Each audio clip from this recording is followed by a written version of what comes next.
wadi Ahenkan Kwame Yeboa na afe ono so ede nkomototwe no ede atoa so enai wone sofo panyini pa na ede ahyemu na saba pan so wabreo wabre papa ansa na woduru baabi agwaduru no mempese yewo fufuo no menom ho nkwan dabi enti mijemu ede amada killer the international killer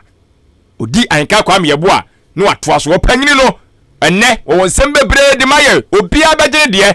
obia amanyofo beje mo de businessman beje mo de businesswoman beje de obia de wom enti enko ne entinsim ye ba ye beto so ewofia mayire me ho bobra pa aye bibi sonko abaye Abrempong daache na won so mo akwada wonyini obeto kan wonama na obisa kwababo enti tie Abrempong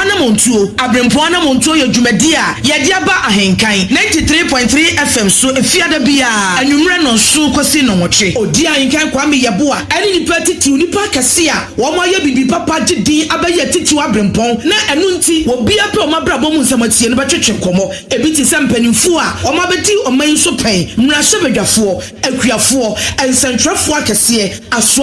asofo magidi nom abetwetwe komo Abrempong Anamom Tuo ebe hemebunu nkran hemebunu den se daachi obetimi aye kase abaye Abrempong enti sane so eya Ahenkan 93.3 FM so efiada bia nwumra no so kosi no nwotwe odi Ahenkan Kwame Yeboa akwada yeso awahunu ne nsa hohoro nti wane mpanimfo to nsadedie no wono no wotena dwam Abrempong Anamom Tuo ye na msa dwumade so be hemebunu nkran hemebunu den se wonyiri won ho mo bra papa na daachi wobaye nipa akase wobaba abaye Abrempong adeshimama yemama kwa bade ba Ahenkan 93.3 FM so ye dwumadi a yatudi Abrempong Anamom Tuo as usual Friday bia na de bremo recorded na ababebo amamotie mahu de ekoso mamu ni misabo tayeta Abrempong Anamom Tuo chini se enipa bi o mabobra papa ewe yen community ewe yen mem ye bopium ne abusa mo kwan mo fa so mutu anamon no mudum pempen so a onyankopon na domara kwa odom adui ene ye papa ba ko no so abre no ho ase atre nyame ase nyame dwuma ne wa pagya dum pempen so bi ena na daroma wa ma ye kwan se ye mre na nkomo bia ye wa pese ne ne bono ye ne no emfenhye so ene day intene ye won kramam nkramam si wo rich 100 years in penfo pa na etetiwo ya ba Roman rich Roman rich na Roman rich you know penfo twetwo grupa na eboho ntide de bia te wo aboabo no dan ne manso na cross na de ni hweguma ha de dedi yensaka ye papa Apostle Dr. Alex NKRUMAH ene ewo yenjumedi Abrempong Anamom Tuo so papa wadarma yamwadwo yani odi na pombo ko de Ewurade adom de nyankopon asi kronkron tumi nti amen papa de ntele bia chewa udi nyame adom kronkron tumi de na ye monti a nyame adom kronkron tumi bibia no odi chiayen de di kan no nyankopon bo nipa no ohome nkwa home gu ni mu onipa be okrate asefo di asetra yetie kronkron etumi ne ye de ase na Ewurade Yesu Kristo so onumu ena adom no wo if say Bible say mra no de musi na de bae na adom ene wo mo de fi Kristo ho de bae enti za me ka say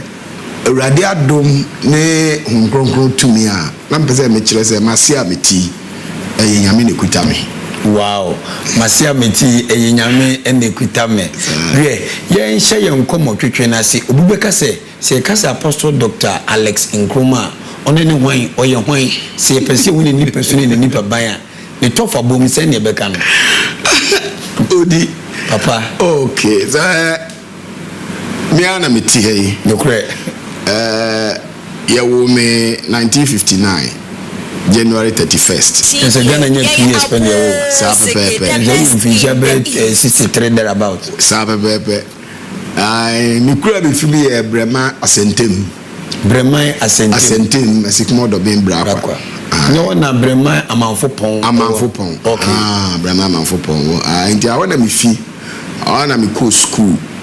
Na me school. Me fi ono na ma me de me kwata akimmanso. Achimmanso. Ayo Abrempong sintimpu kwa sasa. Sabe pepe. Ewo puimantem. Sabe pepe. Otukumem. Sabe pepe. Okay. Enti achimmanso achimfo aboabo batebi asene subua santimane across there awa metra ho anti me fi ho no na me bae no 1977 na me maame di animu se ode me beba se opese me pe adwuma bi esua okay na mbape ni adni me ni de me ba akra na mbesua adwuma ye fit adwuma anja pastor tu na we fitani na me fitani pa kese nyese na me fitani me fitani we fitani by profession usua adwuma no hu ye adwuma no hu ye de adwuma wo Nick Besaso engineering works sisi ya Nick engineering works wo Caprice so ko ho sisi a wo kwa sisi ya Clean Hands Motors wo ko da ko bo me di wo ho sisi a me hu abakosem bia obi abeka kyerew na senya so sore na obenya adwuma no wasua nsela adwuma ye fit adwuma no epon me hu adwuma na efie esua na mfie nan na me ko ye no ahofama ahobrase eni eden ni akukuduro ni adwuma eda ho nti eya 2.5 years na master say me mpo me hu na adwuma na hu chen no di me master wa na dwubi obi ada no na me makufa bia box na matutu na makokoro ho matutu ya na makofa workshop manual no na makan ti manual ne da ho na ade na matutu ya na me hihye na me ndi obi ade betu na matutu a hihye da ho ade njira na wo yesa me yesa efri se we ase no se opese ukọ wanimu a ebra nkrofo ada no ense se woda we ase se opese ukọ wanimu a abra nkrofo ada no ense se woda ene se beka so ye baifo wonye baifo na de wonye baifo wo pe bibia hu wo pese ukọ wanim edi chen ebinum ze nyankopon wa maye nyina 24 hours platform ye nyina ye gina so na anzo se wan yere wo ho a wan hwe a wo de wani betu se obi nyimra maye ma wo ndi se wo na wo pagya wo ho na wo ye nea obi adwen se wo ntumi nye ti amanfo da wo kotutu gearbox fixe hwema no ane so de hyehye no unya bibi film eboa wo eno ena ma amadwen me buye eno na ma me behu adwuma no chen me mfefo ebinum ma me ko na mo adi adwuma mu mfie nan na mo nim hwe so me nya mfie mienu ne fa master se me mpon me ho wa me tumi hihye engine tumi hihye gearbox me tumi tutu carburetor hohuru me tumi ye bibia ka sai wo togwa me mpon na frame se me ko famra because ka sai wo togwa yeah no akofa ka naba ta papa wa musa we ye taka se adwuma wani je ho no se du ko wura ma usua omre na ye passion na ya de bia wani je suppose usua fit adwuma ntina uko wura mu me kwasem ne nyame adomo de dom me ba ko ne se nyame ma mitri okay me go school no na madwuma bie eso bo homode o sapa na me sua ade pa teacher ni bia oba ye ho no pe masem if teacher ni kira me ade a me kofi a ye ne wa kira no nko na me ga na makofa makogi teacher ni book na me anso makan enti na me obi a me pa de sua me pese me hu ne ma enti bibia wo de be hye me nsa se me nye no me pese me ye ni yie eno no ya ade a se me kese di bitiri mu dem okay na di makoma ni o kese me nye bibi na ade no se ma nye ni yie a me ho ntome eso mpeso be ade a timache beba ho exactly tembia beso ya de beso ni penny exactly na wanya pass marks misuban eno no nti tama me ye fitani no na next fitted man na enye se ya ade ana me pe na ma de nyina ze nka me na nka school na nka ese me ko okay se me ko school du akire but se ye wo to ba bia nipa wo no bia nko school endu secondary school poda you hum fa so e school because me kro mo no bia nko school endu secondary school tani you dey dey say no ko school me a distinction what 1976 yako hall that's that time e no hall kom esikumodo bembra kwa minkuto na me a distinction enso ya family nko ba bia ade ntina emwa ni fia na se oh na mwa wo fie ba no papa se na sa ata mo papa pe nkofra mofra do koku ase ya do no koku hu a wo si school sa ata mo na na wo na da papa 7 brothers wani mo ene kura yi na wo ye kokrowa ti sa ata na abetire be na do koku ase ntia o papa adopa ya do wi ase ha no those days o hwe mi se koku atadwe atodwe woni koku atodwe ya bo ɛne mma yɛdua ne koku a yɛate ɛnyɛ adeketo sɛ wokɔ bi kurom sisi a na wokɔ bi sa wode ɛyɛ apɛfɛmakyi na kɔ bi kurom kɔ bi sa wɔmbɛka akyerɛ mate ɛna mete yi mate ɛtiɛfo afei ne ahyɛ nkɔmmɔ twetwe no ase live on Ahenkan 93.3 FM Apostle Dr. Alex Nkrumah ɔyɛ nyame nipa nanso kakra yɛ mmoa wu sɛ ɛnyɛ sɛ ɔfiritia no bɛyɛ nyame nipa ɔhyɛ no abrabase from school kakrakra aba bɛsua fita adwuma pɔ no ho amanfoɔ de mfie 9 ɛne sua ɔno de 2.5 years ɛne sua pɔ no ho ɛsa yɛ adwuma papa dwumadi a yɛwote so yi a yɛne wobɔ nkɔmmɔ yi yɛato din sɛ Abrempong Anamom Tuo ɛnɛ me odi Ahenkan kwa me ɔboa ne nipa biri wo Ghana ha yehu sɛ wo yɛ Abrempong san sɛ asafo kɛse a nyame de watua no ɛne enwoma nyame de wo yɛ no sɛ wo na mpedidi enke wiase ne Ghana ha de ka wodi atene babia wo yɛ den ɛna wo timbe yɛ Abrempong rise to this level odi papa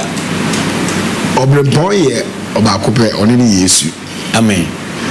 enti Kristo no yɛ Abrempong ne yɛdi na namo akyi okay na Awurade frɛ me no ɔnam maame bi so na ɔfrɛ me ɛna ɔde me kɔ asɔre me na me kɔ asɔre bi dada na pɛ sɛ mɛbɔ asɔre ne din na no ne yɛtete me wɔ ma yɛ asɔre papa na mmom na menim Kristo na wo kubi kɛkɛ na me kubi kɛkɛ sɛdeɛ nkurɔfoɔ bebree yɛwɔ biribi a yɛfrɛ no religious faith yes and papa se kyerɛ religious faith ne kyerɛ sɛ oh masɔre nie okay masɔre saa nneɛma ne agidie nso ɛnyɛ wo hwee ɛda wo so na mmom no gye sɛ nyame yi wo fi religious faith de woba believe sɛ ɛba believe a believe no yɛ action gidi a ɛde nneyɛeɛ ɛba okay ɛne push wo ma wokɔ w'anim gyina ama yɛ nkurɔfoɔ no bebree ɔmo hu ɔmo anim yie no nti nyankopɔn frɛ me no ɔgyee me no ɛwɔ saa asɔre ɛyɛ Assemblies of God no Ebenezer Assemblies of God kotobaa bi ɛhɔ no mekɔɔyɛ no na maame de me akɔ baabi na yɛabɔ me ho ban enti yɛabɔ ho ban sɛn babɔ me hɔ de me akɔ na osuro sɛ yɛbɛku me adan na yɛbusua mu no na sɛ those days no maame me na meyɛ maame aba babani odi kan de osuro sɛ ebi oni obi bɛku me nti na ɔde me akɔ baabi ma yɛabɔ me ho ban yɛatete me ne ade nti ta maame kɔ asɔre no na bansere dem asen yeah satam na nkɔ Assemblies of God na me nkɔ Assemblies of God ya sorry ba ko na wɔ da bi saa sorry ba ko na me kɔ na bansere da wase na bansere dem asen so na me kɔ na ɛfa me bansere dem asen nka me hwe na me kɔ Assemblies of God no na ɛyɛ me nsuo mu na ma me ne se mindi na kyine nkɔ kyine si yeso fika price na yɛ kɔ New Town yɛ kɔ tena hɔ no ɔsɔfo de preach no asɛm o preach yi ne the power in the blood of Jesus. Sa asɛm no kan no o preach ye no no kan okay na wo da so bi wɔ hɔ a wo betumi wɔ aso no so na wo bibia wo de bɔ ho ban to wa ho to so ne saa de ma ho to so ne saa de no okay ende me call na me ma me na dwi mu fine because onim so ɔbɔ ne ho ban ma wanyɛ mistake because on person ne ba no be free ne nsa enti wo na dwi mu ɔyɛ ade papa no na ɛkɔfa we bae enti bra saa message yi bae no ɔsɔfo no wiye no na me ya tenka bi wɔ me mu sɛ saa mogya na ya ka ho asɛm no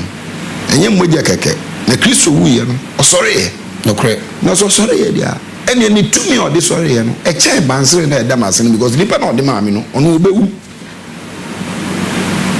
enti ɛyɛ saa na sɔfo no ɔyɛ altar call saa da no obiara nkɔ altar call obiara nkɔ anim ɔname ɔkasa wie na metemako ya so magye Yesu adi ɛwɔ konwa ne so na aka na ma obetu aka na ma metu nti ɔka nti menko na mekɔgyina altar n'anim meduru na mebu nkotodwe ɛna ɔne me bɔ mpae na mia me fi me mode me ho ma Yesu ti me fiwa me kɔ fie no na adwen ba ko pɛ na ɛwɔ mtirim adwen bɛn a adwen ne sɛ me nya duru fie pɛ bansere no meto agu ti me duru fie pɛ na me te kokoro memre Britannia Hotel so what ne din da aha ne fie Mr. Wiafe Britannia Hotel na Mr. Wiafe ne fie o na me ne master net ti me duru ono me wura da mu pɛ me yi matare pɛ na me yi bansere no na me fa rubber bag na me kyekyere bansere na me di shield na me de rubber ne kyekyere ho enemy pie mane obi anka so na me ko Britannia annexa. That's right. Bola bi wo ho chiro me ko gira ho no na me se asema me kan ni me se tumi bi wo sa die yi mu a chen tumi a wo Yesu moja osofo kan ho asem wo asode mu a enunti Yesu agye me no ne me to akyene na omra mechi me nyasa me hye na bufuo me pese me kire se me ni twa ka biam me na papem ana me yesa wie no me kodada do me da yie pa me koto me pa ne nansa so na me ma me frɛ me ka kire me se ya frɛ no okonfo na frɛ no se ade na ode ma me no ma koto akyene bola so na anadwo no omo ba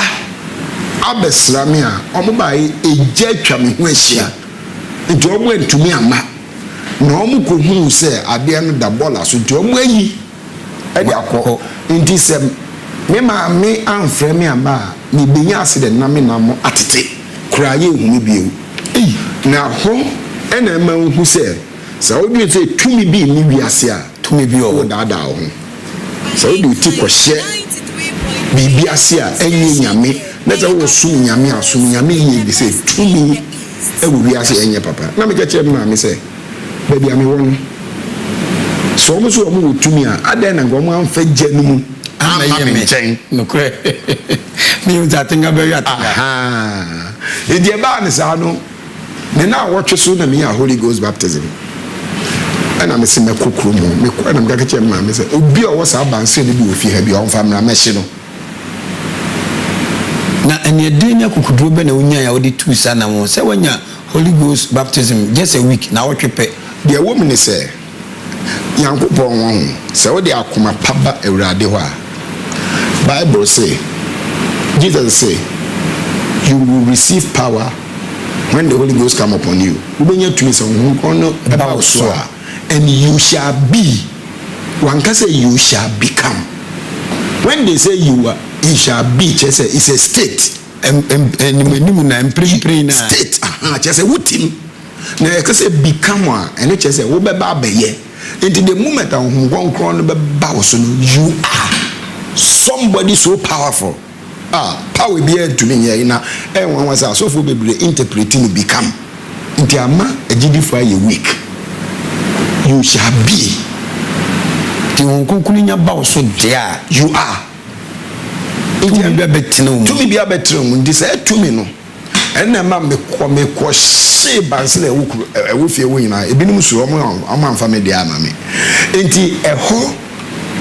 ena meka se Anamom Tuo ene yankopon botae owo ma me wo wiase ene me daachi ene me bibia no me sha ka se mabrabo awo ne fiti ase na metumi de aside di kan de ama me maame efi se abre no yankopon frɛ me na me yesa na yesa mabodam na nkran na maame ka se me ba na abodam no ne na me nkran na se Bible na ekuta ne dia me pesa adam no ndi dam na me boy no ene na di me bewie baby medre wow Ahenkan 93.3 FM ne de obetinsem papa sanse ye papa Apostle Dr. Alex NKRUMAH kado se oni be cha sema me ogidie mapase dwumedin ko na wiye no na obesua bibia fu na bibia to koto dwo na hye nkuran se ewiase no Abrempong bi eri asebe na hyase no obinim kakra kranka fita ni de Ghana de se buko sense na dwuma yankwa mam no buko sense na dwuma ne bire ne metia se na dwen wo fom enso hwe ne bebe Nyankopon de papa ababedu papa ebe se busa question bi efa bansre no nti se abrantie bi ababa wo bi etie wo dan kwanta enyina se manso akroso esubua na dwene se abrabom ye den se be ne wugiri se asofo bi nka no kore nti wakọ dunsini bi ho akọ malam bi ho akọ azansofu bi ho akọji bansiri bi ana akọji bibi de bone ho ban se de be sini ya afutuo ben na sani pa na de be ma no ode mi da se de o mi se Nyankopon yɛka asɛm a yɛfrɛ memfa sɛ borɔfo mu a yɛka sɛ the word God. God. Borɔfo mu no yɛsɛ ɛyɛ generic. Okay. Yɛka sɛ generic a ɛno kyerɛ sɛ wobɛtumi afrɛ biribiara sɛ God. Biribiara yɛ nyame. Na ɛsɛ sɛ wo onyame ko a yɛka no ho asɛm. Okay. Nyɛ nyame a yɛbɔ wo din nyinaa na ɔmo yɛ nyame. It says Psalm. The book of Psalm boka say ebinum nyame ɛwɔ aso ɛso wɔn te asɛm kyerɛ sɛ enyame bi wɔ hɔ na ɛno ɛna ama sesee no metumi aka kyerɛ sɛ yɛwɔ magicians a ɔmo di nyame den gyina pulpit mu yɛwɔ fetish priest a akɔmfo a ɔmo abɛyɛ ɔmo sɛ asɔfoɔ na ɔmo gyina hɔ na ɔmo yi nkonyaa na ɔmo ma akwankyerɛ na sɛ woyɛ obi a wode wakoma wode hwehwɛ nyame a wobɛdi w'anim de wakɔ ne nkyɛn ɛno no nea mɛtumi aka kyerɛ m ɛfiri sɛ bible sɛ awurade yesu sɛ Isaiah sɛ sɛ mode mo akoma nyinaa hwehwɛ me a mobɛhu me ɛwɔ m sɛ wiase ayɛ den na wiase ɛnyɛ mmerɛ ɛbɛkɔ so ayɛ den na nea ɛwɔ m ne sɛ ɛmpepere wo ho nkɔnkɔgye bambo bi bansere bi ɛmfɛ mbɔ nko ba because ɛmfa nkosi baabiara da no ho adi kyerɛ Israelfoɔ no ɔka kyerɛ Moses ka kyerɛ sɛ brɛ nyame da no ho adi no mo anhu figure biara, you didn't see any figure, you only heard the voice. Papa mi Bible na me kan ho nkyerɛ papa ntimi ne ntro meji wasem or say you didn't see any figure, you only heard a voice. Mo hu bibia mo te ene enu nti mo enko corrupt mo ho enko ye ohoni bi mfe ngina ho te se no oye me onyame okasa izazo okasa nti saa nneɛma na wo bɛkɔ akɔ gyegye a wokasa ɛbɛbɔ wo ho ban ɛnkyerɛ sɛ ɛnyɛ biribi ma wo ɛbɛyɛ biribi ama wo na mu na wieɛ no ɛne asɛm ma menka Bible mu asɛm baako a ɛhu paa nkyerɛ wo a ebi a wonnim na sɛ ga wobɛpene angama bi mɛkae no problem borɔfo mu akyerɛ wo no problem papa na woahu na metwi Bible ni nni ha nka me kan no ɛwɔ Deuteronomy chapter 13 na Nyankopɔn ɛso wɔn mu a wɔn gye ne di ahya asɛm a ɔkani ɔse me kan wɔ New International but ɔse if a prophet or one who foretells by dream appears among you and announces to you a sign or a wonder, and if the sign or wonder he has spoken takes place, and the prophet says, let us follow other gods you have not known, and let us go and worship them, you must not listen to the words of that prophet or dreamer. Wow. The Lord your God is testing you to find out whether you love him with all your heart and with all your soul. Enti nyame ka se emre bi baba ebinum besoso mo ye difuo nyame ayi bibia kyerɛ na asɛm mo bɛka no ebebem ebisan so bon sam betumi amana bem na sɛ ebem a wo bɛgi nipa na di what I say na abem na wagye adi no obetumi wa ma wa kwankyere bi sɛ gye saa die fa kwahye wo mpaase gye saa die fa bɔ ho ban because the okachi offense na ayɛ den abem ni obegye adi Nyankopɔn sɛ basa ɔde so wa hwɛ sɛ wo dɔ no nyame a wobehu sɛ nyame ɔma object a sɛ fa bɔ ho ban ɔma bibi sɛ we bibi ade bɔ ho ban exactly wo de tie de eba no or say it is the Lord your God you must follow, and he must revere him, keep his command and obey him, serve him and hold fast to him. Or say that prophet or dreamer must be put to death for inciting rebellion against the Lord your God. Amen. Enti so ko difo bi o ne de bi obeko bi anu waka bibi mana bem enti wakoma bibi se wo so na pa fa bo anim mama bibi fa she okotoko fo ka sha wo mpaase nyankopɔ se so difo na se yekunu because enti o twe wadwen de afi nyankopɔ so na mum ne oyɛ ne se o ma wo di wugidie akɔhye sa object ni instead of nyame a yɛmfa yɛni hunu no ɛyɛ yɛgyidie ɛne yɛdi hunu no oyi wadwen da fɛ saa nyankopɔn nti like nka wo ba hei na nka wo yi esi sɛ bibi ya ona fɛ sɛ me bɔbɔ mpɛ ɔsɛ koto hɔ me sorry first and foremost na ma for yɛ no ma hwɛ agu tiri so da bi nya ɔyɛ no ɛyɛ nyame ɔyɛ no yɛ just for encouragement na me de ntumi bi akyekere wo ho nti e basa wanhwe wugidie bɛkɔ akɔhyɛ saa de no mu akyɛ nyame enso Moses ka kyerɛ Israelfoɔ no odi sɛ de me ka kyerɛ wo no ɔse nti odeti Moses say remember the day that you stood before the Lord your God in Horeb, when you said to me, assemble all the people before me to hear my words, that they may learn to revere me as long as they live on the land, and that they may teach their children. Now listen carefully.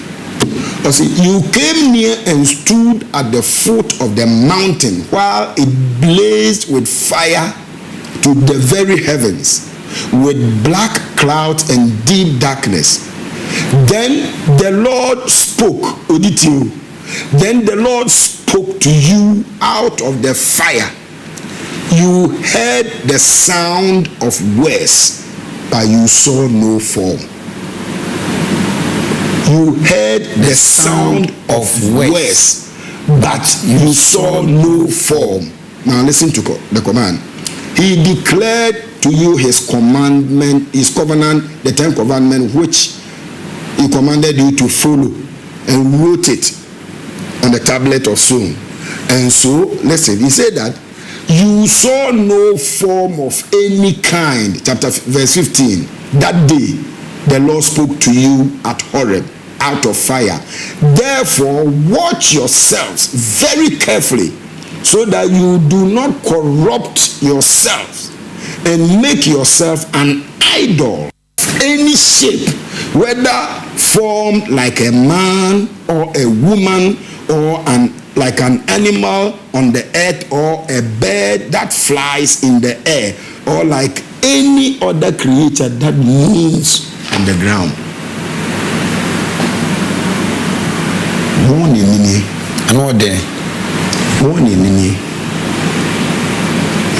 Tini kwa so ni penye nyame fufu bia kyerɛ sɛ mɛmɛ bibia megyina wo ne nyame ntem nyame wada ne ho adi baako pɛ ɔne ba Yesu Kristo mu. Amen. ɔno nso ɔwuyɛ no ɔsɔre fie awufu. Enti back to your question, no me repeat bio sɛ sɛ aberanteɛ bi akatansie bi abɔfra bi ɔdwen sɛ wiase nneɛma mu ayɛ di nti ɔpɛ biribi abɔ ne ho ban na ɔpɛ sɛ Nyankopɔn de ne kɔ anim a momfa ne ho nkɔhyehyɛ biribi biara mu ɛfiri sɛ every biribi bi a ɔde wo tiri bɛkɔ akɔhyɛ asɛ no bambo bi a ɔbɛkɔ akɔgye no ɛwɔ expiring date. ne mmerɛ bɛso nyame nkotoo tumi na ɛni expiring date na Nyankopɔn no obedi kan asɔ wahwɛ sɛ wakoma dɔ no anaa ɛfiri sɛ adeɛ bi a ɛsom bo no yɛmfa mma kwa. Adeɛ bi a ɛsom bo no yɛmfa mma kwa. Papa kyerɛ sɛsɛn ho wobɛ sɛ mebɔ brɛ nyɛ sika na sɛ obi adom me akyɛ me gold wakyɛ me sika na ɔde akyɛ me. Jesus ka asɛm bi ɔsɛ you don't give what is holy to dogs. Adeɛ a ɛtene ne yɛmfa ma nkraman dabi ɛsom bo deɛ de ma yɛmfa nkyɛ kwa dabi adeɛ ɛsom bo no ye de mo bi o ye nyansafo betumi ahweso yie nti onyame ade bia ode ma o se febo bra na odi kan so wadwen ne wakoma hwe se obetumi ahweso yie ana se obetumi aduzi yie ana Jesus say don't cast your pearl before swine memfa wagya pade a so mo memfa ma mpreku na so mo di ombe san ayo mhufi enu nti no onyankopon bibi ode baba wo na sombo enti ena opese yeto ye bo ase wo de show ye wo akwa asa na akwa da be wi ase no aboso me nkron na se ye wo no a hwe mra obedi ansa na wanyi eye nkakra saa no nyankopon so pese se yabrabo a ye bu ya namo a dutu no ese se nipa hu be bia ye fira se efiye na wo matumi follow progress na se bese preko pe na fe wu pie no wa ye yi a ese se obi a suspect ti ye die enye preko pe mfiti preko pe nyi enye yi hwe Moses abrabo mu hwe Joseph abrabo mu se woni wo story a hwe David abrabo mu otena streso hwe Ewurade Yesu Kristo na abrabo mu odi mfie du menu ayete ne nka efi 13 kopem 20 na ya ante ne nka bio minyi nara no na ye preparation ye training de ye nkakra na ba ne saa no a obi ka ho asema otumi ka ho asemi yi so mesi sha sifri ha ene wakwa kudu ha said odi ahenkan said ye wuti wo ba ya peace FM na wo ka brofo kura na ye din ma wi nokre me kai pa wo be ko abruchire la ko na metie odi be ko UK aba ye ka na ye de sro ni ade na wa ho brase they said bibi anye we before because you have a focus sure so that is that papa wo kasemo no o ka se ewiase ayeden ni wiase nso enyemre se mi abrante na mitie apostle Dr. Alex NKRUMAH na bebe no abobredi wo ka chebe se ewiase ayeden ni wiase enyemra se na ebu mi hu da bi eno na esese ema wani ji se de nyame aka no eno na bebem ye wo mi ba ewiase ye wo mi a mebedi menye 63 years sure menti se bibia akofom da bibia kwa da ekosoro every bibia akosoro me papa no time na ye to cement ye friend sire ni teku bebete ba ma mehu bi sire ni teku na ye kan na ye se ne board ebinim antumi ensi dan so ebinim siye nokre wo mo ani ye den no mo siye wo mo di o mo ti no mo siye eba ya ebedi sire mienu eba sire nan ena eba na edu sidi edusia yesi edi enti bibia anko fom efise yankopon boy ye no ye nante ko yanim ye nante nko yachi enti bibia se politicians ne we mba na omeka so mbeti bibia so obi aboa e nada obi antimi nye because omu ni control yankopon asema akase saa na beba na momo yankopon akase se ye de human no a obe peja ye de atra saa obre no na se niema kosumbu a yebedi sunkonim ti obre na amane ne de ebeba na emu so wodo huma yankopon a ubedi sa obre na amane so bedi sunkonim na nkonim na obedi so eye nyansa ena ode bema ho eye adwen ena ode bema ho eye nimdie ena ntiase eye niema miensa na control wiase saa nyuma na eden nyansa number 1 entiase number 2 ene nimdie number 3 mede na saa nyuma miensa metimi di abobra na simiye nyame suro fitiase ene nyansa nyame suro fitiase ene ntiase nyame suro fitiase ene nimdie o mai bra ye bre nyina ne se nyansa aboye ye nibi nyansa Ghana mai nyansa ye di buo mai ye nibi papa sam kese no akan yo me na me Ghana ni me so me di ni pa ni nyansa ye di buo mai me say as a people no nyansa ye di buo mai ye wo nyansa ye di ye niema bi na mom de ye di buo mai me ni pa di hie no ye ni ho ye me hwe ne ye ya na asese eno me ntumi nkyira se efise Maminka bibi nkyerɛ. Typically maminka ba ko Accra. NKRUMAH no. NKRUMAH ya wumi. Afibia yes nsuo beto aye wa asem. No correct. Afibia ebebu dan egu ye bedreje. Afibia na ye se ye ti gotemere. Enye gotemu na se ye ti.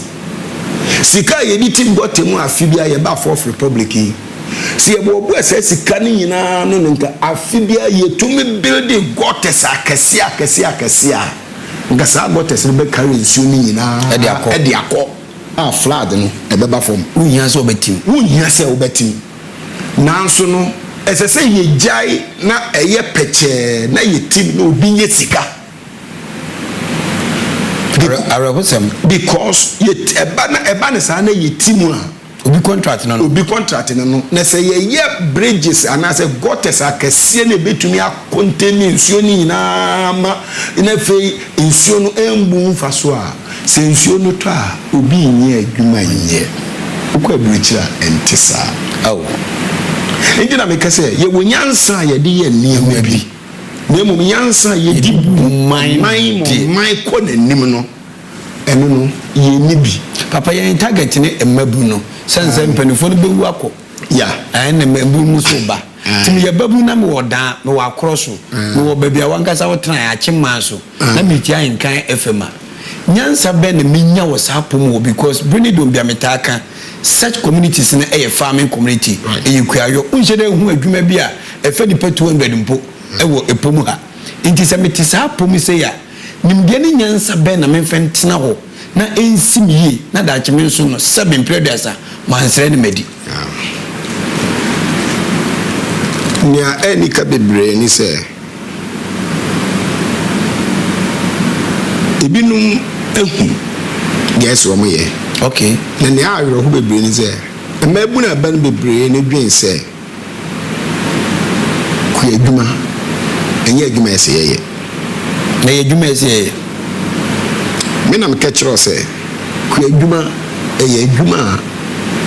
eno na mfaso ho pa ne sanse de ya toto na sie nta okay emabu na ewo ho no eya no magazi yin adwuma nye de na me ko me kuru mu na me no magazi amze na asase na da ho no mo de ye dan asase de da ho na mo de ye dan mo de ye dan se wentumi emfiti ase ensi wakoma pi wenya adwen se wo be start bibi kakra na wo be ye ne kakra me fan se koko bona opese udia ana se body na opese udia ana banchi na se udia di utimu na faye memfo wani nto wadamfo bi se ono wetu kwan ni nti obeye yi a chen ni mfu adwen wakoma ene wa ho odin na fashimu na bibi kakra wa start se wo ye no wa adwen ko so enum ne nyame be ma omu ni de enum ne nyankopon so ebe nyankopon nam so a obetumi aka ho asem kra de akire obi na nimdie awu ni no wanya nipa kro ye de abrel na wo de na emum se wo tuo na de bia wo kasa na wo mpehwe aya bibia nso ni ho a wo betumi aye if you say yenuanu ma wo kan omo like aboabo mimi kroma manfo pon asikuma ne asentem ni ade bebre wo wa omo pedia ebeba omo adi de ebeba omo adi na emum adwuma na wo ho na seso omo aye no omo mpese omo beye na no ni ade a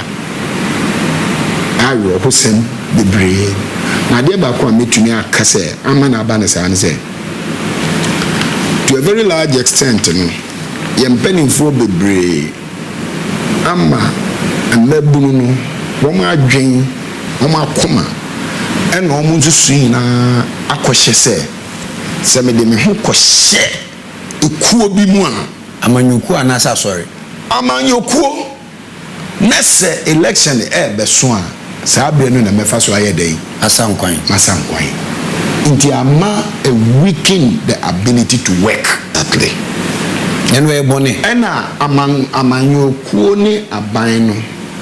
as I say kwan o mo fa so a ye fa so no bi ni say ye bo mo say ye be church nipa ni say amanyokuo ni aban no ye wo ha say ye bebu nipa no mo adi yi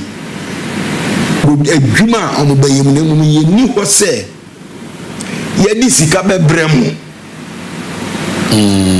na say bi abaye ni say wo amanyokuo mu a omo expect say fisika ye dey fa bre wo mo, especially say you be campaign delegate fuwe ni ye gina akase je ba ne sa no a na oman no ebre ye nye adwuma ni mo ye be campaign ye nye sika meanwhile ye nye sika nso na aduane ni wa ye de beto a ye ntumi wi sika no debi papa minu mi ni agitu say since Ghana nya independent abepim sabri sabe wo se me peni ba me papa ne ho aban mu ntutoye no said nke yesusu senke se yedu no yenu ho we ba no abembe ye we aban we ba o hye bibia se no agya to kwantimfi we ba nya no cha se ntimi nto aso odi me ma ongaza nche na me bisa se anida so ho mamrantem asema mbeke mood yesu ebiti Ghana ye the managers atna leadership positions. So with the managers trend leadership positions the who and the you. It is yeah, it is like putting square pegs in round holes. So we frame managers, leaders. Now frame leaders, managers are on mining economy. Leaders know where they are going, what must be done, and they are not afraid to fire managers. A candy phone. Obi oyo candy phone or pese odi o man ko baby. Managers no mo ti wa. Won hu ne hia won. Leaders enwin won. Odwin won chita afọ. Odwin da bi nipa edu machi. Leaders obi oye leader no odwin da chima. Okay. Obi oye leader no yo candy phone odwin da chima mmofra ebeba no de na me ye me de agya wo. De na mo ba obi oye manager no de o wa beto no na odi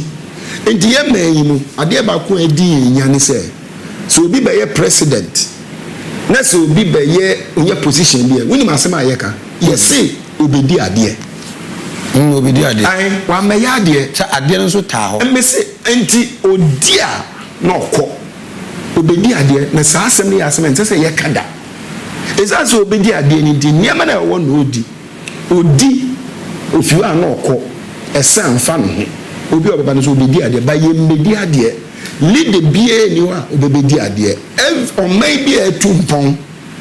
or maybe a ekese steady wo leaders no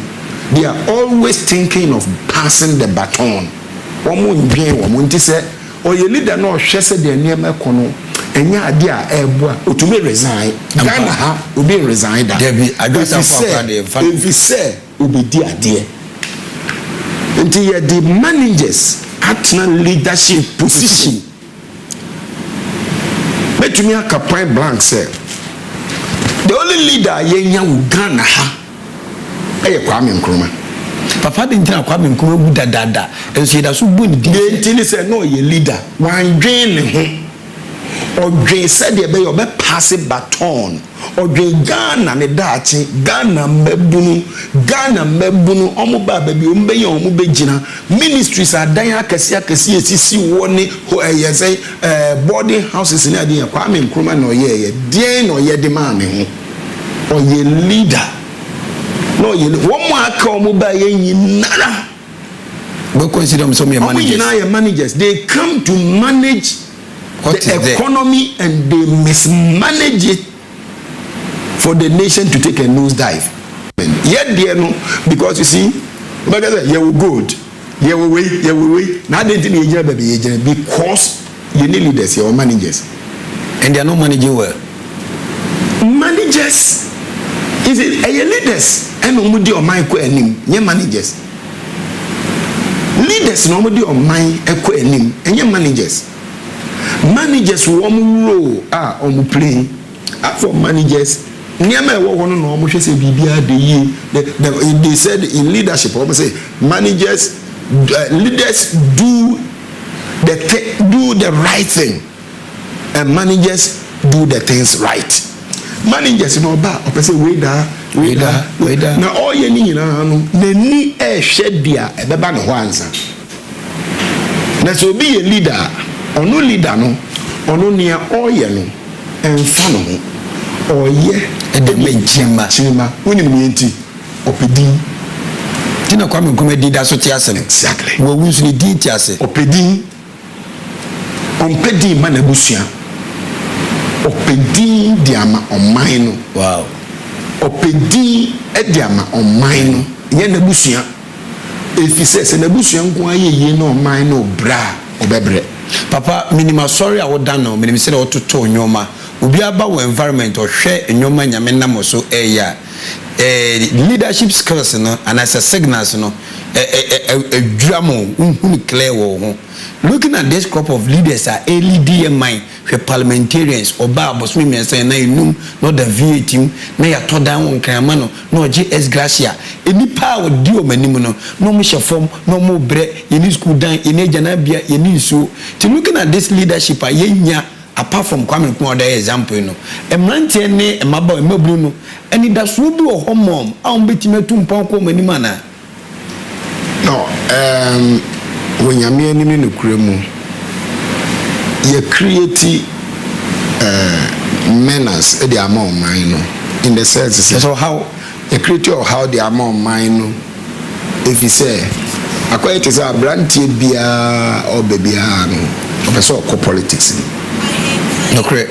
because of cover no be yentem person or politics no cover no be yentem. Yeah, politicians, you know, I love them. They are wonderful people. Yeah, members of parliament. Yeah, now they back where women say, as I'm a spiritual.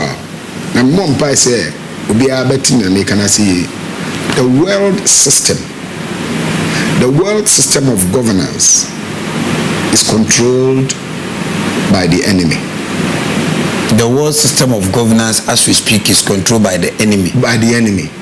I a friend of Bonsam. We are so for a Bonsam. Right. And I said, Papa Yabrego. And until America, until it's a one tears, yes, sir. Because we be or your papa said, dang. That's all co-politics. Now we're in Guinea, obey your words. That is the message. So we're in Guinea. Obey your ways. Obey your ways in the sense that the system no corrupt. Yeah, you creative or no. And you done in America. System na you creative or no. Ebema abeye se we yankonam. Won say that anything. Na no sunti na say yenya wo mo a on betumi agina te say Daniel. On betumi agina te say Joseph. Te say Esther. Sign in Chirimanti because Esther didn't come to home and Chirima. And a ye. Entino, yen no more politics in there, as I say, yen a Gidifonia software, ye bomb pie maum. I'm not focused as a Gidifonia software, so action money is to say Muslim Yeni Papa, Muakumapa, Mua Yemuye. Mwaji mwe from your seminti sabe momo misusu say omutimo den umye pesemen kuminyam no ono mo fumo manager pade odi entwe ye ho menim ba bi binom ye ba me ka kiro say ye ba fourth republic for over fourth republic ye ba 1993 na started. Like I said, for over 15 years, yes, sir, every Sunday, it takes no less than 15 minutes. Yes, you treat a national anthem. And the bomb pie more my Ghana. Because you did Pia. And far, need you would dear dear. I was. It's sincere. You Ghana for. Amen. You train your home. The Bible say. Say yasempe so kata eso akata ma homa waye because woman na we are since so difo no we bri wo ma adwani ebi mo wa woni ya me asem kasa atufo no obi say we didi na tem okay na ɛnyɛ saa na ɛde na yɛn nso agyidifo anaasɛ nyame nipa no ɛsɛ yɛyɛ open minded na yɛ call a spade fita tuntum make sure sɛ wogyina hɔ ma nyame meka bi wogyina hɔ ma nyame ɛba ne saa no a nyame anuonyam bɛda adi wɔ ɔman no mu yɛbɔ yɛn ho mmɔden deɛ ɛsɛ sɛ yɛyɛ biara sɛ agyidifoɔ titiriw ne asɔfoɔ na sometimes no ɛyɛ na nkurɔfoɔ nte asɔfoɔ ase asɔfoɔ ntumi mfa ne ho nwurawura deɛ ɛkɔ so wɔ politics no nyinaa ɛwɔ kwan a ɛsɛ sɛ ɔfa so kasa a ɛnam nyankopɔn ase no so a ɛde nhyira ɛbɛbrɛ ɔman no na wanka amfa obi a ɔkaka koraa na ɔdwen sɛ ɔkama wei anaasɛ ɔkama wei na sɛ ɔkama wei na ne ɔka no yɛ papa a ɛno mpo deɛ no deɛ anha me koraa na nokwasɛm a ɛwɔ mu ne sɛ asɔfoɔ ntwe wɔ mo ho mfimfi politics no agyidifoɔ ɛwɔ politics no na mmom ɛyɛ ana onipa pɛ most of the time no yɛma kwan ma ɛkata onyankopɔn paa ɔwɔ de ma ne mma for example sɛ wodidi me na fɛ sɛ wo nua kɔm de no a ɛyɛ papa dabi enti sɛ wokɔ parliament na 4 years time wakɔnya VAT tim na nkanyɛ adeɛ a wobɛnya na sɛ woankɔ bio na wokɔnya S gracia ɛmu oduru na fɛ wo nua no a ɔte hɔ no ɔnyɛ biribi a nti wohu saa ɛyɛ wo dɛ dabi wei na ɛyɛ adeɛ a ɛyɛ ayɛ mhyehyeɛ no nti na ɛsɛ as a nation no ɛsɛ yɛnya temama mmɔfra a ɛreba no mmerante a ɛreba no ekunafo a ehu amane ne titiw ne young men a ɔmo ɛreba no na odi sɛ ɔbɛpene ama mɛfa wei nka ho eti papa yɛn nuanom no yɛ mma no a ɔmo kɔ school so ɔmo ba megye di yie sɛ wokɔ school whether university or technical university or whatever ɔba nyɛ apan na ɛsɛ sɛ obi yɛ adwuma ma na ɔkɔyɛ na sɛ mo anso na mo say education is the key to success education is key to success ɛnkyerɛ sɛ education na ɛyɛ key wo ba aban na ɔmu yɛ adwuma ma na ɔnyɛ yɛ na papa hɔ ne mi adwuma ma da bi nyankopɔn ammɔ yɛn saa nti hwan nya wo mawie pɔle wawie pɔle nyankopɔn bɔɔ wo no ɔde adwuma hyɛ wo nsa mɛden mehu aha pɔle na wokɔɔyɛ no wokɔɔ ne sɛn wokɔsua adeɛ adeɛ na wosua ne sɛn sɛ book na wosuaeɛ a na wagyini ya ɛsɛ sɛ wosua book na wobusa wo ho asɛm sɛ adeɛ a mesua yi deɛn na ɛsɛ sɛ mede kɔyɛ kyɛ sɛ adeɛ a wosua no wowie a deɛ ɔde ba bɛyɛ deɛn na wode bɛyɛ ɛno na ɛbɛma onyankopɔn ama wo nimdeɛ sɛ listen there is difference between job and work nsusua da job and work ɛno ne den nyankopɔn bɔɔ yɛn no obi ɔbɔɔ wo baa wiase he gave you work to do work no yɛ adwuma a woyɛ a kyerɛ sɛ wode anigye na ɛyɛ adeɛ na ɛwɔ wo mu kyerɛ sɛ adeɛ no a woyɛ no anigye kyerɛ sɛ wada kora job no dɛn woyɛ amomena fi job ɛyɛ paa womma wiase sɛ aban mmɔ paa nyame de wo baa wiase sɛ bɛyɛ adwuma nti school no a wokɔ no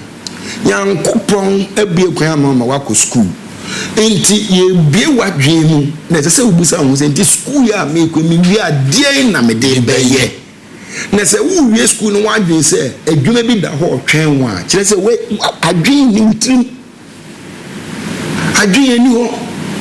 adeɛ na wosua no wonsua sɛ aban employ wonkɔ baabiaa wonnya baabiaa nsi ɛsɛ sɛ wofra ase na wobusa awurade sɛ nti deɛn na memfa mmɛyɛ na sɛ papa wokɔ school kɔ the kind of subject courses a wobɛchoose no ɛsɛ sɛ woyɛ ahwɛ yie wɔ ho ɛsɛ sɛ woyɛ ahwɛ yie wɔ ho na ɛno mpo no ɛsɛ sɛ woyɛ ahwɛ yie wɔ ho na mpo no sɛ education no adeɛ baako no sɛ like university education it opens you up to several options when you nimdeɛ no to be especially first degree, it opens you up. And to be what you to be our person we know, we be to me aye. Na say would the yamu your school share dreams your school ma buying abefe adwuma but let me tell you that aban yen ha and ye say aban na ma adwuma the whole world aban bi ani wo ma adwuma woni ma aban adwuma aban wa adwuma ni say you create enabling environment for the citizens to create job for the people. Sabamba atenaya emrante na se mu adehye no betima biebie nyi. Kire se wo be ma niema mu ayemre. Okay. Wo be ma niema mu ayede na fe wo mo betum no abue enjuma no mo afa wo mo ba because wo aban no wonni ho forever. Wobeko fufuro beba na emum citizens no omo abue enjuma no omo na omo ho nti wo aban kokora no a enjuma na citizens na abue na wafa wo mo no nipa no waban kwa enka wo mo na wo aban no wo fa wo mo adwuma ma obi beba obetumi apam wo mo afimu esi da bia nso enti de woman ni say aban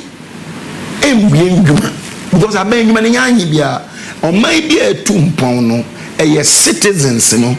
ena aban enable womo amaniema mu ahaya ma womo enti like abu say ya wo kan me krom wasentema wo kan ene awe like mama mayiyi akwan no nkania wo ho akwan wo ho nkania wo ho enti enjuma ye waka ne bobede wo benya cheap labor aye wo ho na obi akose wo no wo ye adwuma no ena mranti na omo wo ho no omo ye adwuma omo nye adwuma eye wo mo anko school no a sebi wo mo ma tuna wo fom no enya aban na omo adwuma enya aban no aban will give you job but God gave you work to do. Ahenkan 93.3 FM so ene de chese echenda Abrempong Anamom Tuo ni dwumadi di ifia da bia eye numri no nson kopim no nwotwe fa kopim no nkron ene sinkonwa na Abrempong Anamom Tuo attach a lot of lives in baby brasho madwuma se bebe ti afutu e de abobra na ne nyame di power ma no ho kwan aye ne bonkomo Apostle Dr. Alex NKRUMAH na nsemo ne ya che ene die se wutie na wutie ni trasa de a obi na de ba wala na za asem kese panso na ato no papa finally ye de yankomo twetwe eba wie no menim pasa de ba kwa ye kuhia idi akotene e wo nipa brabma ma ni bediye ana oniye na ndoma chede de kwasi boni fa ne talent se me abrante me babunu mi che apostle nsem okemu odum de be bobra se me pese me de me talent adwuma me ye den e me hu adoma chede a nyame de ama me na me de abobra Odi papa Ghana for yemmenya yomi nyambe bewa ya de akoshe nyame enyo nyame ne bibia eno ni mistake ayewo ene mpacho chirimai ya de nyame bebre akoshe nyame se woni obatifie no house help na face usore ano pada face usore ano pada face house help ne ka jiro say da be say ko horo car no ho how would you feel? You feel bad. Only bad? Won't you be angry? Okuma be cause room when no say house help ka cho papa say ko horo car. Most of the time you kwa so you ko bom pa ya ade ade nyame no you command instructions. Papa so for na ka we jire you command instructions. Ready away mommy. Ready away mommy. Ready me how you, ready me how you, ready me how you, yem pai bo nyina na aye no no. Nge mo ni say. Bible bra ye bo adwen enma ho because Bible no hwe Bible no ye kan na nso ye huma menka we nje. Yesu ba wi aso many people look at him but only few saw him. Npa bebre hwe no. Omuhunu bakakrebi omuhwe no kakrebi no womo omuhunu no na omunyansa nkyerene omuhwe no omuhwe Farisifo ne Sadusifo no de no omuye omuhu Yesu ɔmo hwɛ ne sɛ ɔkɔ but ɔmo ehu no nipa baako pɛ ɛna ohu no yɛfrɛ no Nicodemus na ɔsɔre anadwo kɔɔ Jesus hɔ kudɛɛ because ohu sɛ ɔyɛ Nyame ba ɔmo aka yi na ɔmo ehu no nkurɔfoɔ bebree yare ɔbaa mogya tu no efie du mmienu Yesu nkurɔfoɔ bebree di n'akyi ɔmo ehu na ɔmo hwɛ Yesu nso ɔmo ehu no ɔbaa no ehu sɛ Yesu yɛ Nyame ba jɔkɔ ne koso n'atare na ne ho tɔɔ ɔmo ani gu so hoo ɔmo wɔ ahia deɛ ɛso na ɔmo hwɛ Yesu ɔtwam nso ne frɛ bi a ɛfrɛ no blind Bartimaeus ohun sɛ David ba Yesu ɔyɛ David ba jɔsi Yesu David ba humimɔbɔ nkurɔfoɔ bebree ɛwɔ ha ɔmo kɔ asɔre a ɔmo kɔhwɛ nanso ɔmo nhu sɛ wohwɛ wokɛ sɛ like yɛtena hɔ yi na bɛyɛ sɛ oh hwɛ ne yie wohwɛ na afei wabu sɛ woahu anaa ɔsɛ amɛhu that's the difference kɛ wɔhwɛ ɛne wohu exactly wobɛtumi ahwɛ kɛkɛ Ghanafoɔ bebree ɛhyɛ adeɛ kɛkɛ ɔmo nhu papa wode yɛkasa bɛbuo na wobu yɛn o me na meka kyerɛ sɛ yɛ how especially as nipa a yɛkɔ asɔre Jesus egyina hɔ sɛ onyame ba yɛn ne yɛka history na yɛhu sɛ Yesu yɛ nyame ba babra na ɔte ase na ɔwɔ hɔ na nipa na ɔmo wɔn ɛhwɛ no ɛso ɔmo ehu sɛ ɔyɛ nyame ba nti yɛhwɛ potential sɛ twa ɛho ahyia ba yɛhu deɛ wɔm yɛhu opportunity si deɛ wɔ hɔ kyaw yɛdeɛ ni na ɛhwɛ ba yɛhu nti mɛdɛ no mahu yɛhu ɛno yɛ asɛm a ɛsɛ sɛ yɛka no another time yɛhu that's right ɛna ebinom so wɔ hɔ a wɔn tie but wɔn nte isi ne nyinaa efiri ha adwene no yes we have orient our minds kwan a yɛafa so yɛanwene yɛadwene no nti odi yɛmɛka ɛde atwa to ne sɛ onyame ɔde yɛba wiase no ɔde adwuma ahyɛ obiara nsa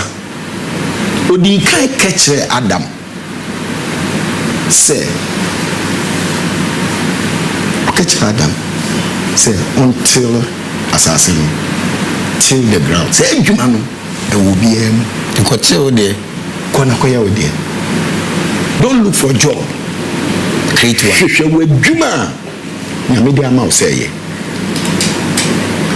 na sɛ wohwehwɛ sɛ adwuma no a nyame de ama wo sɛ ɛyɛ no a ɛnkyɛ biara ba bɛyɛ millionaire ɛbɛtumi abɛ sɛ wodeɛ ne sɛ start toto kɔkɔɔ me adwuma a Nyankopɔn de maa me no menim sɛ no na meyɛ menim paa because me abɔfra 7 years na metumi gyina Methodist asɔre pono ho ɛkan Bible amen 7 years kyɛnyɛ nwanwa sɛ nyame de wadu saa level yi nyame ka ne sɛ wo nso wogyina wɔ menim sɛ wo adwuma a nyame de maa wo ɛno na woasi ne kwan mu a woyɛ because ɛda adi bɛfei akoma a wode yɛ adwe a wode yɛ ahokeka a wode yɛ ɛne anigye a wode yɛ no ɛda adi bɛfei ɛnyɛ emu sika a wobɛnya dabi ɛna ɛnyɛ mu agyapade a wobɛnya dabi na mmom adeɛ na woyɛ no you that it flows from within you ɛno na ɛde nhyira ba obi so wɔ a ɔɔyɛ no ɛhu sika a wobɛnya no ɛno na ɛhia no those people I call them they are jobbing mutwa job nti odi yɛ adwuma Alex NKRUMAH ɛyɛ sɔpɛni kɛseɛ ɛwɔ Nkran Ghana ha saa bɛpɛ brɛ na ɔno ani nkyi de Nyankopɔn de na yɛ wɔ hɔ no so yakɔ akɔhwɛ hɔ na yɛde akyerɛ ewiase nti kɔso a na ti Ahenkan 93.3 FM Abrempong Anamom Tuo efia da bia na obeyi nhyira sua bibi tie na tie hwɛ ne hu ɛno ne message a ɛne mema tapo tie ne se besu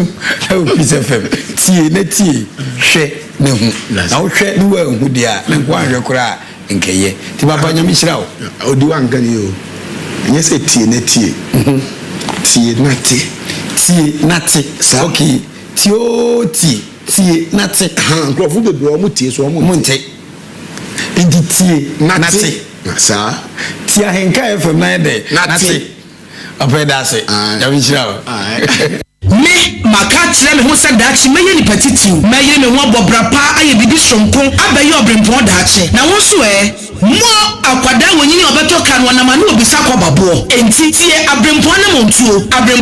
Tuo yɛ dwumadi a yɛde aba Ahenkan 93.3 FM so efiada bia anwumre no so kosi no motre odi Ahenkan Kwame Yeboa ɛne nipa titiw nipa kɛse a wɔn ayɛ bibi papa gidi abɛyɛ titiw Abrempong na ɛno nti obi apɛ o mabra bɔ mu nsamatie no bɛtwetwe komo ebi ti sɛ mpanimfo a wɔn abɛti ɔman so pɛn mmarahyɛbadwafoɔ akuafoɔ nsɛntwerɛfoɔ akɛseɛ asɔfoɔ magidi nom abɛtwetwe komo Abrempong Anamom Tuo ɛbɛhyɛ maburu kura hyɛ maburu den sɛ daakye obetumi ayɛ kɛseɛ abɛyɛ Abrempong enti hyɛ ne so ɛyɛ Ahenkan 93.3 FM so efiada bia nwumre no so kosi no hotwe odi Ahenkan Kwame Yeboa akwadare so a wɔhunu ne nsa hohoro nti wɔne mpanimfoɔ to nsa didie no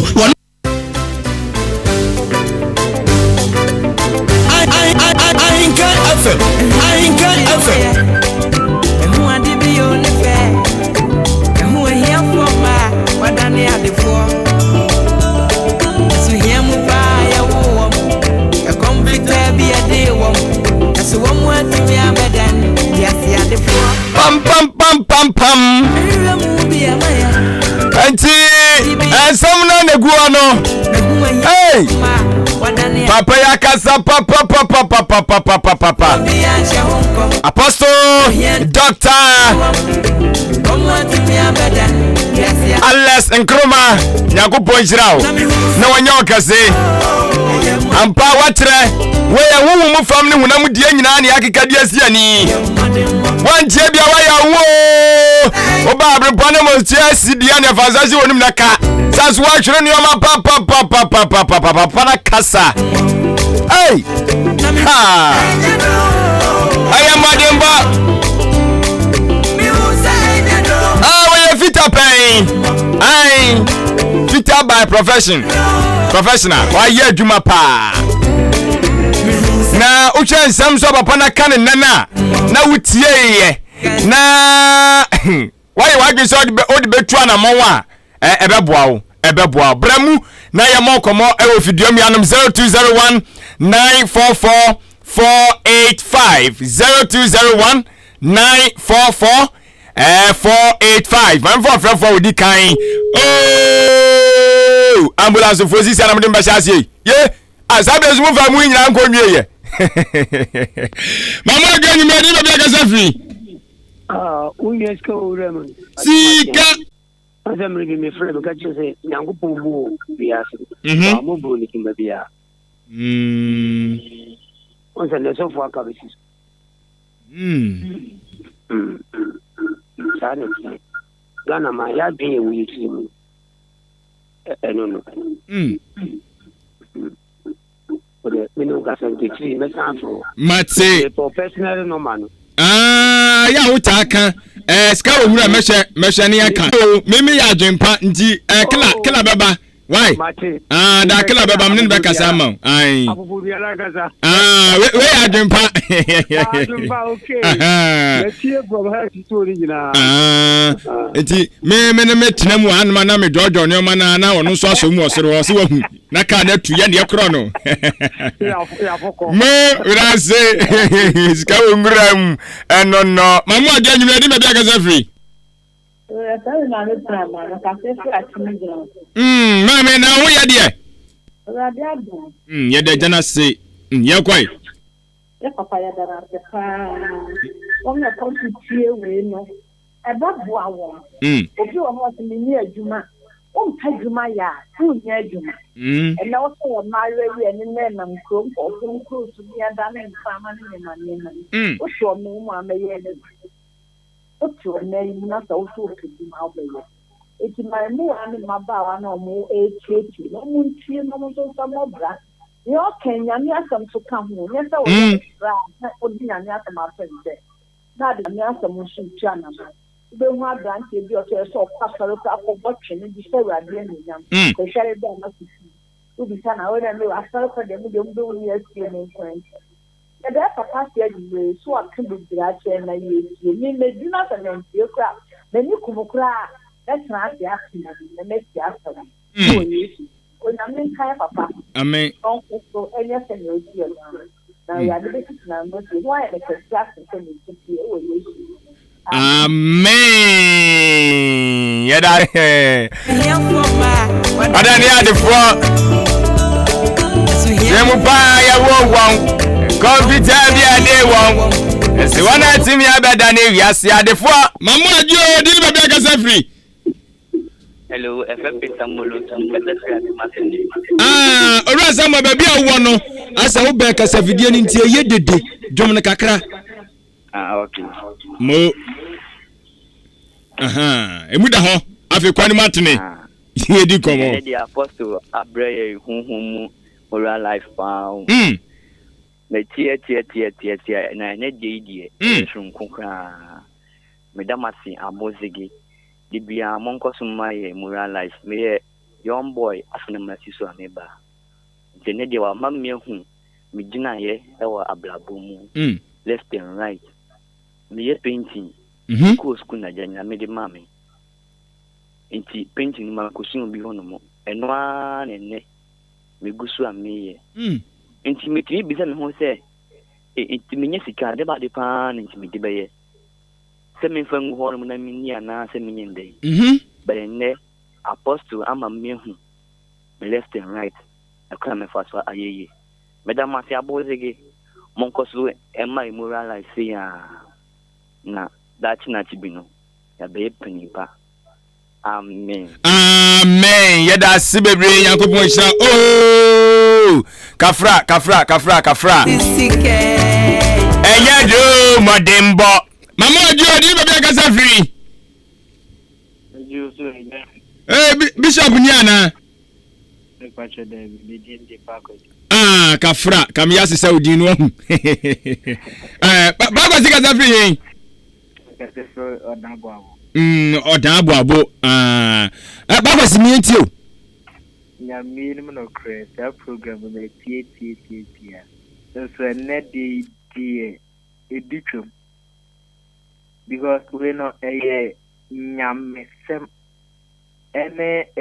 physical ene wa mexene sa no there's me tie program na me nya dia ma na kakra metimi aka ne se ye memua na yesi so no ade ba kwa haye majority no drug abuse enu bone enom no eja make we be say and share next 5 years 10 years and share nya penny papa bia wo fi obetu yefo and so ye won crofo bi me say o me determine life no so aka emoa menya and one thing say brabona e bodi dia so eja unni sika untimi start bia easy sa enti to de bia ya na ebo yankopon pa say onu yi boafo na onye den emaye na ya ye wo bishi ye wo kukudo say enye bibia be ye no yintimi enye den achieve sa dreams no I see but me bomb pa say David Brown na mo she dan kasanfa drug abuse because says you too much mabune nom we need trauma no man for to ejanye izo na bi bon number 11 no punisie oh asemu gise nyame na bam na weni say no onyini say ye na awufo isuso yi omoka ho bi ya awufo no ka ho bi eja sisia o de metimi aka na say means me fan shawofo to the sense sisia sa obroni nim die social media ni ade na ban abebu bi a saving so sisia obi anchira kolenya me o obi anchira kolenya me enti but me hu se uye nipa na nyasa wo trim na se ade a wo ye enya uni I see enti step nyasa ni utrim na wo ya ade enya obekoso aye den aye Ahenkan mo honi duma fa mo ye. Yate yeso yeda sibebre Nyankopon enhyirawo na obota ya wo so wo no se de wo bom paye ne kai ye ne se nyame nyi obia boafo ma no sa na ablabo ne hu no mu ni se obia wo ne boafo na wa mom paye amfa mpa bo anta akira na oboafo no kodi akire no ha ho oye last but one no aso ya ye hye tini ya kasa ablabo no bo a wani suade hunu na na sa de opese wo ye no wo di anwodin ye ni nya na odi Nyankopon bam sanso no ye fan na wo no bam a na afi awie peyo Nyankopon hira opanyin kase mamu adwo nyimodi ba bia kasa free Ademba aja anwani wonchi anwa ma ja rough anwa mama anwa muni Ademba da bia anwa di nanu na mama anwa mudi da ben no ana mi wia ne akana chiro ye kase wia ya tun chiro so be kulu mi wo ho obehye bo wa anum na tiefo na chi unti obehye bo no wa chiro na de kulu mi anwa yanko Ademba aja me Israel nyina koma odi Ahenkan ne kwasem because me program da bi enu mi o ne kwasem na me say me ye ka sira kola pa me number 1 eno de obia ntimi no challenge enu mi program bi enu am frɛ ampa ne kwasem na say mi tie mu program bia ene abro me so na abro ma dwene me tie ase so ene ma boto ena me say me de eye kese pa okro mu won so me mankwa ponte ena program nti benti Abrempong Anamom Tuo nti wankwa yie na se bi David na chabo ni apa mi chabo ya makonta o ana so na so for no mama hu duri mi pa nyame hira no Israel ye fun mma ye fun ewo no nyame hira sa ye fun no amen ene ama maboto kwa mi hu dia meka kra biom nya Israel na meka gu na abra boso nyame hira no mo hira mo so mo ye program no oye mi ya sembia ka biom amen anwa yeda se asam na me anwa amen no amen nti se wo ye babunu na se wo de wuntie bia wo de atena hwai tena ho mamu adwa yinu odi ba bia ka sa free everyone see abani ba jodi no asama pase oda ma yan kwai odi sebe ama opi boto wai ya odi abai wa wantie sa on se wi bi no aye Abrempong Anamom Tuo no ena se obi afa mu trafe etia nyansa efrem ebi se ajumani a odi abato ho no se edru fiara na oni pakro wantie sa futuo no wo mu no a na mi hu ni ofre ebi se juma obi a wo juma na mi ashisha ma no yo mtiwe se mi ko sio fita juma me bi a kire no na me be twa do kakora kan anso so na bi a kire na kodi ho anti obi a wo ne talent anti o so fo yin se mo aka ne no aka nsama e tense mu no bi ebi wo wa ne mu ebi mu odusin bi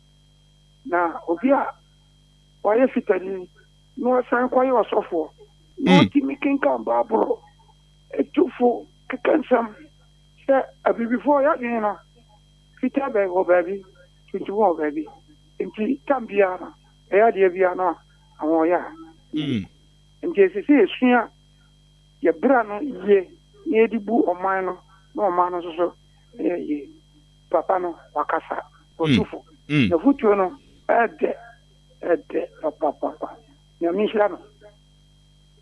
mo ame yeda sibebre Nyankopon enhyira so no ntenanim enso enkyerɛ Madimbo mi wo se nyadro eye modimbo wo so bra mu Abrempong Anamom Tuo so se wate wasum yesi se wantie bia na ye wala wa sandu wayo wa ma na ye wala enti dwumadie we ye dwumadie a enye obi nsi torodo matoa esiwani ense okakire abusuafo wo ye babunu wo achimma mu hanom nkoa dia atigiri banchefo nyina dia atum a wono enjoy enje du fiada bia twebe okasa fidie no na eti Abrempong Anamom Tuo wei ye fa afutuo wom sabi mpredo sakafracho ye fa nimdie wom ye fa nyoma bebre sua nyoma bebre wom enti bomoden 0201 944 485 0554 820 910 ente na me sori nti usu bramu na yemo enkomo me chance so beba na so de wasua ede abanma me kenkan eye Facebook messages ni bi enso emfa emmawo ai amanfo ede abapapapapapapa na Abrempong Anamom Tuo eno na dwumadie we ne de yaba na ne yaba se yaka kire mo afa na mo ho adwiri mo se enura enan na wotwe mutie ye na mo se mo ho adwiri mo ai bi se o mafo enan so bi mi se o mafo ha enti ba kwaso afo saa we nya efo na ehwe agu usu ni bi na mo mutie program na e ma wo hunu sade obesimi atoto nioma e ma wo sade bi bia wo kɔ no o tia e wo se o trisi kwam e wo se o do nan si ha ha na we wura ha na we si ha Yakopon enhyira eye opanyin kase no ai Yakopon chan we say ya fra no eye Patrick akono ana osin Yakopon enhyira wo owura odi Ahenkan kwa me ebo a Yakopon enhyira pa no nya wo kase we ese Janet say a fantastic job, God bless you. And also ede aba Janet yeda sibebre Janet Prince and also ede ba ye na when so say some say leaders are supposed to have managerial qualities. Okay yate na one was say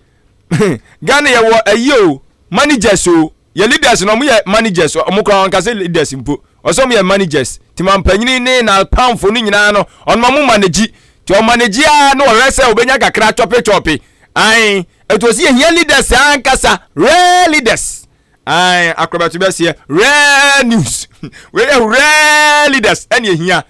ai na do mo won we die Oma maji so mo kura ho de ombeto ye na no mdo musa ne nam ho ase ye ti wo so bi ase ye project bi ase onya na ne safiafia ho saa na aso na wanya kakra kunu botem no de kopu a na ekro no odere ho eti eya na no so yesa ne nso na we so ase kwadwo wus enso enie no se more fire and ono so ede aba ye da se Dora ese wo chia yen and wo bo eye owura odi Ahenkan kwam ye bo a abaso pa se Yakopon enumwa no na onkoso a emmo no ho eban na oma no kwatentene ye die ni nkoso onfa bibire enkan wo se tam enfa emmo pagirika sie no na wo so abeye ntira o if you want so hard you can be what you wanna be efisa enya dro eye modimbo enti abati tu onyantoma no ai onyantoma de ose yetete no ye njeja ye ho nso ujeja ho a ene wa na waye ai wa na waye so ti Abrempong Anamom Tuo nyina chi na ensam no tie ne tra keke na wantimi amfa mu asam no amfa nya adwuma sade ye tie ne fata ene menua na toje wa na wonya wadwe se bia blabo no pese wo na sa adwuma die wei no yamfa aseda emfa emma ODI electronics na daruma eno aso yasena da biara fiada nwumre bia no so kopem no nkono yesim konya na yetu fomo awrekekere se unkuna chira abrabon no se do sembe toto na wo so betimi abaye Abrempong anase Abrempong ODI edit TV ahodo de aba wo de fridge aba diffuser aba gas cooker aba blender aba kettle ho washing machine ceiling fan standing fan na afi heater ni nyina no obi iron ni nyina ye nneoma ahodo a ODI electronics ede aba na wo de bepiem e wa chimam no saa wo ma appliances yi nyina no woni nyina ba basue eye Ahenkan 93.3 FM wono mo dan kura no enso emu e wo achem aboabo to the best in the east kasafidie no ubowuramu a baby a kasafidie no ebutuo na ho na behu ODI electronics achem aboabo ka na se no mani nyina boafo ayatufu abo ai onu ohun ni pa mobo pa tu otuni fofofo no de aba no so de abejo fofofo saa ebi kura ne board ne so ba no atetete so se de odom nti na waye ne saa de mama wose ni nyina achi wo mo akonya amu atua ne kakra eso ne bo ne pa na watabiri wade enso e de ma wo ne enya ne se ne kwaridie ebekoso de hia eno no na fre ODI electronics na ne mo komo enfama me e was 0550 900 600 0550 900 600 and after 0546 557 175 0546 557 175 ODI electronics yada na siamu na daruma ena yadi jumadi enso ebe sumwo Kantanka sika bebe Enyado modimbo Despacito Enyado modimbo Enejal posike Enyado modimbo Odi Ahenkan sike Enyado modimbo Dr. Isaac sika ye Enyado modimbo Entubo umadia Oso obeye Abrempong dache Ai na enano Memo ma na waka no ahye no se videos no ene eye audios no nyina no ye obi e wo fiduam ya no mo ehia pa drivers no da bia me ka kire mo taxi drivers ni titru da bia me ka kire mo sa unya wei na obo na washankani etik ehyan ni mu a won be bia o ka kire o se oduro besi no obemo wode na twam ai ntodu omadi ni twam soso a na ntoso ne esika no bagibi na aka ho ana meboa ai enti wei efrefre edom de mam ho mo ankasa wei efre dwa de mam esa na wotenam na wo bo empanfo bebre so ye no makasa enra wo furu ye wo bodan kwaku ye boade ye adechi ye obo na mama ground ye adechi ye obo kwam sifa kan de ye adechi ye chese obo apostle ye kwajosafo de apostle kwajosafo de na obo enti ewom ai owura jakwa boache Jacob Achise yene na bonkomo ha ono na sisi a wo so prese obetu frank ade ama MPP no wo so yotope baako yene na bonkomo ene semtwafo bonkomo ebi eyesinichafo okona gudie mu so a yene bi enso abonkomo atese bebere bra na ebeche eye audios no any videos ni bi ebi won so ade agusi di so ba won sabetimi enso aka empo se ebia ni nyina no untimi ntuwa na mawa ko Facebook live YouTube live mum YouTube live no YouTube diande wo hwa ya na e kama pa no utimi forward na wasa atwa ba akire ti babi wa wantini ya enti kwa YouTube okwa Ahenkan 93.3 FM unya bo na Ahenkan FM no eyiba pe utimi sa bo hye soro Abrempong Anamom Tuo ubonse videos ni nyina no ebe yaba na wabo ni akohoma ewo ho enti no sa ne de opeda kuro bia na odi ahwe ni nyina na emom taxi drivers no ne drivers na mo ko long journey no mo ehia pa long journey for no ai fi amom twika fi akonka puni mantama satimantamu wa ne de keka ka ho ni nyina no ko frodua ne mo no mo nyina no mo nsaka eye audios ni bia ebeboa mo epa timomra na maji bi emom se wa utifie na chese ja pese wo hwe bi so a na wo YouTube a Ahenkan 93.3 FM Abrempong Anamom Tuo bo se o mo eno madi nkomo ni nyina no ebe ya ba na fe no de pese wo hwe no watimi enso ahwe ene ha ene brebe ma kwan ama yede ene Abrempong Anamom Tuo dwumadie no enso ebesie kai na sane so se dwumadie eye efiada bia anwumere no nso ekopem no nkono na yesi enkonya na afia de dwumadie enso aba besomwo dwumadie butaye nyina ne se de beya emabunu ye ne yesi so afi na yesoso ye tutuo no yebesunu se de yebesi betutu anamo eso afa ene yesi de odi achie esua de odi animu na ntienti ye ne eye atotwuru ani ntini wonma abrabɔ no wonma fam sanse panyin no bi nya bi da abofra de ye nyina ya bi da enti one man no ya abofra no say no musibi tutu omoniyoma ene ombeduru mpanyini mu no omatimi enso ayadefo no ma kire ye ne na yeso ye de ato ye kotokum enti ye duru hanoma yenim say bia the age of 18 years no away ni we ne waseme ye sanse